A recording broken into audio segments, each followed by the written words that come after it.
무서운 상황이다. 저는 이렇게 보여지고 있는데요. 소장님 이거 내용 보시면서 어떤 생각 드셨습니까? 그렇구나.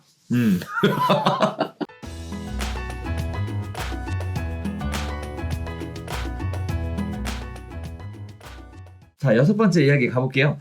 자, 늘어나는 빚 많은 전셋집, 고개 드는 깡통 전세의 공포에 대한 이야기를 드릴 텐데 오늘 마지막 이야기입니다. 가슴 아픈 이야기들인데요.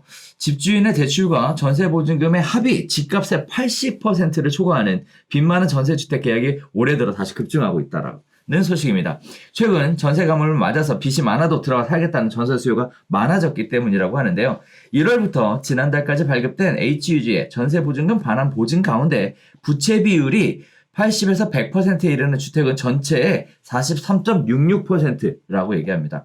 전세값이 매매가를 초월하는 역전세난이 불거지면 깡통전세 위험도 더욱 높아질 수 있기 때문에 더 위험한 일인데요. 또한 주택의 부채 비율이 80%를 초과하면 보증료율도 오르고요. 100%를 넘기면 보증 발급 자체가 불가능한 상황이에요. 그러니까 100%까지는 된다라는 거죠. 자, 여기서 부채 비율이란 선순위 근저당과 후순위에 들어있는 전세, 보증금의 합계액이 매매가의 몇 %를 차지하느냐 이걸 가지고 이야기를 하고 있습니다. 자, 2017년에 굉장히 높았었는데 2020년에 마치 줄어드는 것처럼 보이지만 자세히 내용을 살펴보면 2017년보다 2020년에 들어서면서 전세보증금 반환 보증이라는 제도가 있다는 것이 많이 알려졌고요. 거기에 따라서 사람들이 가입을 많이 하고 있으니까 상대적으로 비율 자체는 줄어 보이지만 건수 자체는 늘어났다 이렇게 봐도 될 것 같습니다. 자, 이러한 상황임에도 불구하고요. 세입자들이 울며 겨자 먹기로 위기주택을 선택하고 있는 상황입니다. 전세 매물이 희소해지면서 빚 많은 주택이라도 일단 들어가겠다. 굉장히 위험한 선택인데요. 통상 빚 많은 주택은 이런 결정 때문에 주변 시세보다 시세가 저렴한 경우가 많아서요. 부채 비율이 아무리 높아도 시세보다만 저렴하다면 입주하겠다는 세입자가 늘어나고 있다라는 얘기입니다. 자, 그러면 이걸 가지고 생각을 좀 해보면요. 저는 개인적으로 이런 생각이 좀 들더라고요. 전세자금 대출의 이자나, 보증금 반환 보험료나, 이것도 비교해야 되는 상황이 벌어지는 거 아닌가. 이런 생각도 들고요. 또 한편에 숨겨져 있는 반전세처럼, 또 한편에 숨겨져 있는 월세 아닐까. 이런 생각도 들면서 우려가 굉장히, 심각해지고 있는 상황이에요. 또 하나는 집이 워낙에 없으니까 이렇게 전세를 구하는 사람 입장에서는 선순위 근저당이 있는 걸 싫어하잖아요. 근데도 불구하고 선순위 근저당이 있는데도 불구하고 들어가겠다는 사람이 늘어나고 있다는 거, 그만큼 리스크가 커지고 있다는 거고, 그 리스크를 해지하기 위해서 전세보증금 반환 보증이라는 걸 든다는 거잖아요. 가입을 한다라는 건데 문제는 보험료가 굉장히 비싸요. 그런데 문제는 그 보험료를 또 세입자가 내야 한다라는 거. 아쉬운 사람이 내는 거니까 전세 매물을 갖고 있는 임대인 입장에서는 내지 않겠죠.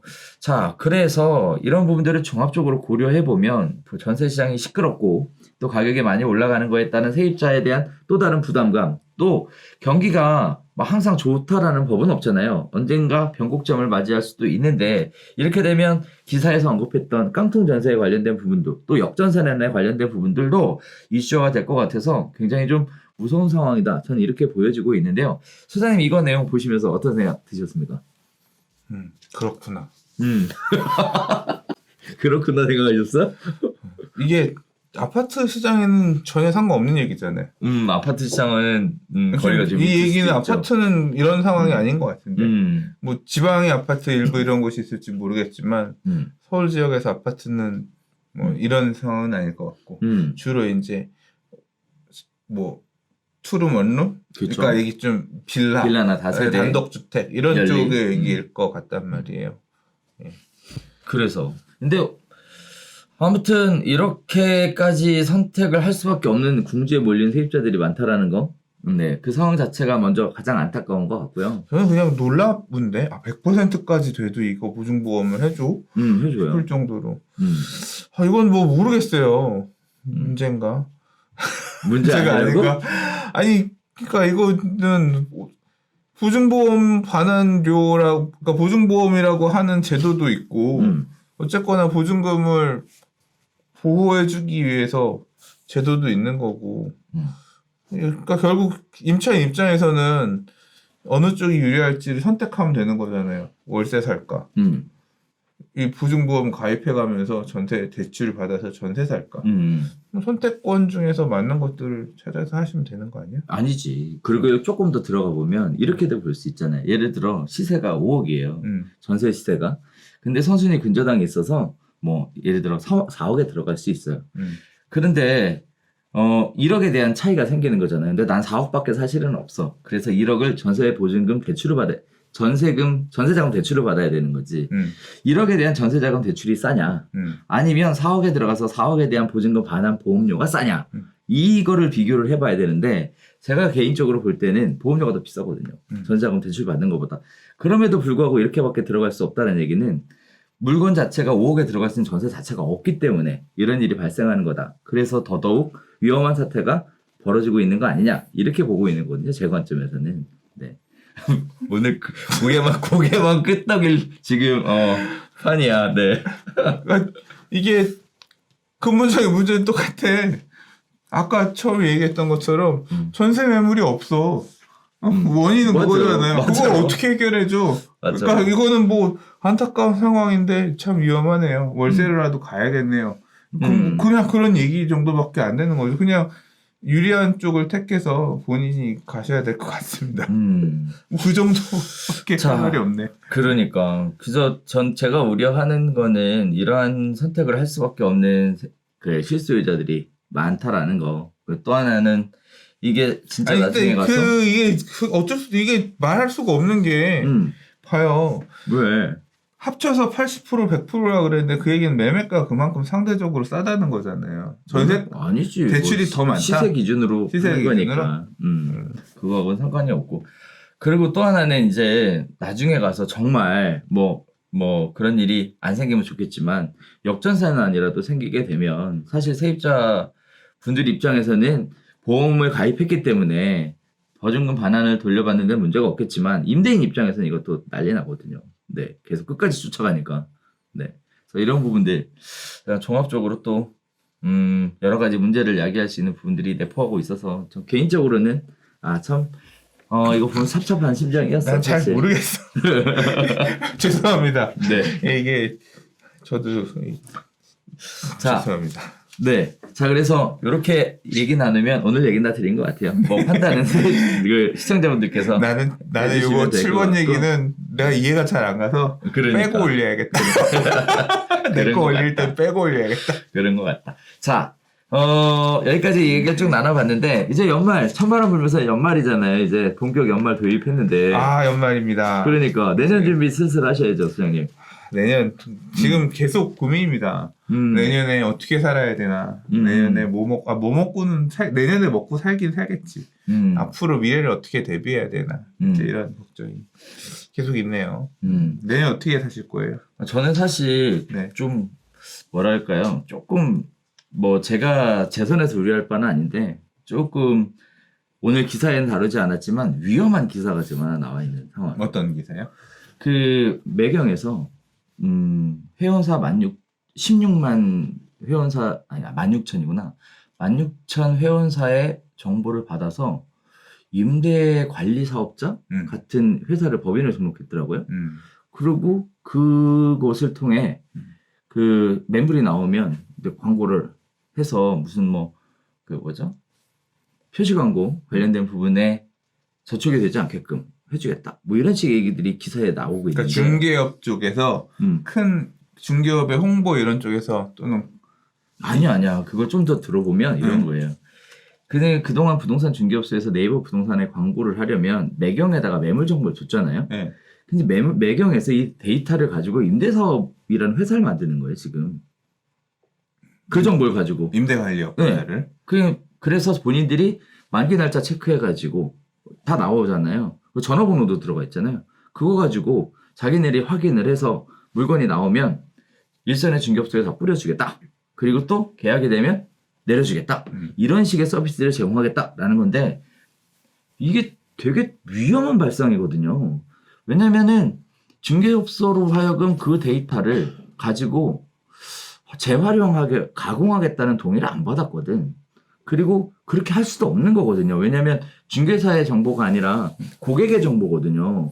근데 그 얘기가 지금 계속 나와. 그 얘기도 있지만 아니 중개업자가 다른 중개업자한테 중개 의뢰받은 물건 내 것처럼 올리면 그거 안 돼요. 그거 이제는. 공인중개사법 처벌인데 그렇죠. 야 이거 받아서 올려달라고 했는데 그 자료 갖다가 쓰는 거는 그건 더 심한 개인정보법 위반이 플랫폼이 그런 짓을 하면 안 되지. 그러니까 난 지금 사실 그 얘기를 그거는 보고 뭔가 오해가 있는 거야. 오해 아니라니까. 내가 기사 보내줄게요. 그래서 사실 내년에 뭘 해야 되나 개인적인 생각으로는 이거 머리에 띠들르고 나가서 무슨 뭐 소송이라도 해야 되나. 난 개인적으로 그런 생각이 들어요. 자, 지금. 조영준 대표님 내년에 밥그릇 싸움 하신다면 길거리에서 밥그릇 싸움. 왜 그래.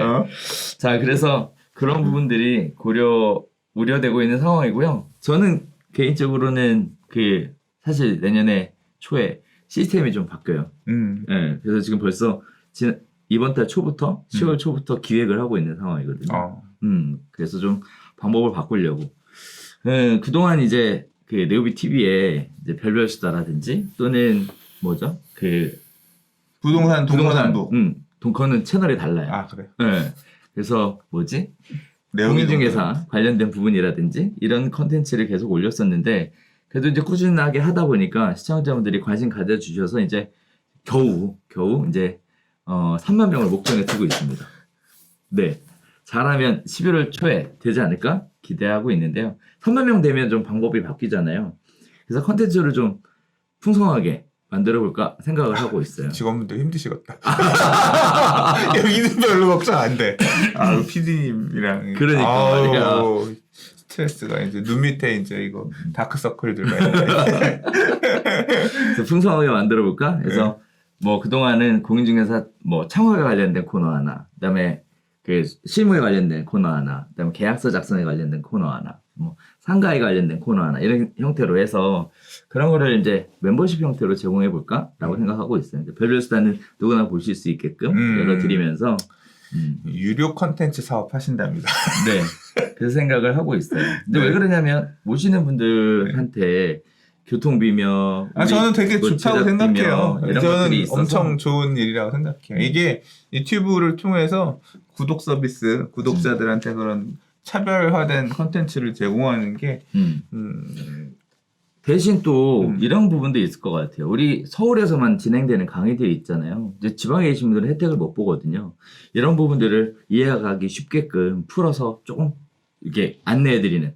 그래서 개인적으로 볼 때는 거리상의 제약, 또 코로나 시대에 대한 대응, 그다음에 언컨택트 시대에 대한 대비책 이런 것들도 여기서 만들어질 것 같아서 개인적으로는 그런 준비를 사실 하고 있어요. 박리담회처럼 되면서 가격은 낮아지면서 맞아요. 훨씬 네네. 많이 배포될 수 있는 그런 이게 될 수 있어요. 그러니까. 제가 원래 부동산 TV에서 하고 싶었던 모델이었는데. 아 그래요? 네, 근데 안 하니까. 그렇게 생각을 하고 있고. 추진력이 없습니다 이제. 뭘 또 없어. 이제 늙은 것 같아. 죄송합니다. 우리는 그래서 저 대신 다크서클이 많이 늘어나시는 우리 PD님이랑 공동체지 뭐. 그러니까 있어서 아무튼 내년에 발전하는 네오비 TV의 모습 기대되고 응원합니다. 감사합니다. 네, 부동산 스터디도 마찬가지고 카페는 날로 잘 크고 있으니까 앞으로 좀 더 카페도 굉장히 큰 폭의 성장을 하고 있잖아요 지금. 열심히 매일 달려 하루 2,000명씩 요새 가입해요. 회원수가 어마어마하네요. 우리 카페의 전체 회원 수네요. 최고 많을 때 옛날에 3,800명까지도 가입했습니다. 근데 요새도 그러니까 그런 것 같아요. 트래픽은 나쁘지 않아요. 나쁘지 않고 회원 가입 숫자도 되게 많은 편이에요. 그래서 시장의 에너지가 확 꺾여 있는 건 아니에요. 유지 중이긴 합니다. 아직도 가입 안 한 사람들이 있나요? 이제 아직 130만 이제 되려고 하는 수준인데요. 아 그래요? 우리나라에 5,500만? 아직 많습니다. 5,500만을 바라보고 있군요. 아직 가입하셔야 돼요. 서울 1,000만, 수도권 2,000만. 아직 많습니다. 아 그렇군요. 4인 가족 따져도. 4인 가족을 다. 그러니까 4인 가족 중에 한 명만 가입한다. 부부 정도 가입한다. 하더라도 아직 갈 길 멀었네. 갈 길 멀었어. 중고나라가 지금 1,800만이다. 자, 아무튼 수장님도 내년 계획 올해부터 잘 기획해 보시고요. 내년에 더 멋진 모습 기대하겠습니다. 자, 오늘 저희가 준비한 소식은 여기까지 인사드리도록 하겠고요. 다음 주에는 새로운 소식 가지고 찾아뵙도록 하겠습니다. 감사합니다.